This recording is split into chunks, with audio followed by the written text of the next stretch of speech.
Well, this is a small effort from the Maximand in association with the Assam Tourism as well as Kamrup Metro that for stopping the single-use plastics. And for that we have made in Diya. We are definitely inviting with all people from Guwahati to come and give one oil in this. This is a Diya which is 8 feet in diameter and 2.5 feet in height.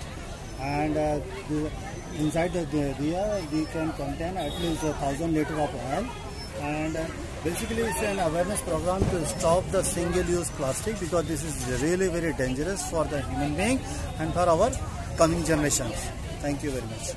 Tick tick tick tick tick tick tick tick कसम ये खाए रे tick tick tick tick tick tick tick tick plastic tick ना पाए रे tick tick tick tick tick tick tick tick कसम ये खाए रे tick tick tick tick tick tick tick tick plastic tick ना पाए रे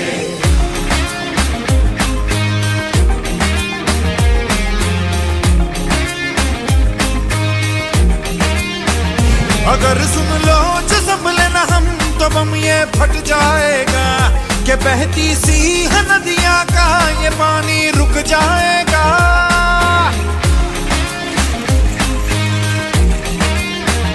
अगर सुन लो जो संभले ना हम तो बम ये फट जाएगा कि बहती सी है नदियाँ का ये पानी रुक जाएगा कि कर दो रहम अधर As we are aware that there is pollution everywhere, so on this special occasion of Diwali, we also take pledge not to use single-use plastic for a greener earth. And we should all contribute on an individual level for this beautiful aspect. Thank you so much. Happy Green Diwali. Namaskar. Prothomate apnalok সকলোকে দেৱালীৰ শুভকামনা জনাইছো। বৰ্তমান আমি দেখিবলৈ পাইছো যে পৃথিৱীত প্ৰদূষণৰ মাত্ৰা অত্যাধিক পৰিমাণে বৃদ্ধি পাইছে। যদি আমি প্ৰত্যেকগৰাকী নাগৰিকে ইয়াৰ প্ৰতি সচেতন হৈ এটি সজাগ আমি পদক্ষেপ গ্ৰহণ কৰোঁ, তেতিয়া বহু পৰিমাণে আমি এই প্ৰদূষণটো ৰোধ কৰিব পাৰিম। বৰ্তমান সময়ত প্ৰদূষণৰ এটা ডাঙৰ সমস্যা হৈছে প্লাষ্টিক। যদি এই প্লাষ্টিকৰ ব্যৱহাৰটো আমি ৰোধ কৰোঁ, তেতিয়াহ'লে প্ৰদূষণৰ পৰা বহু পৰিমাণে আমি সকাহ পাওঁ। আৰু তাৰ এটা সমাধান হিচাপে আমি প্লাষ্টিকৰ সলনি এই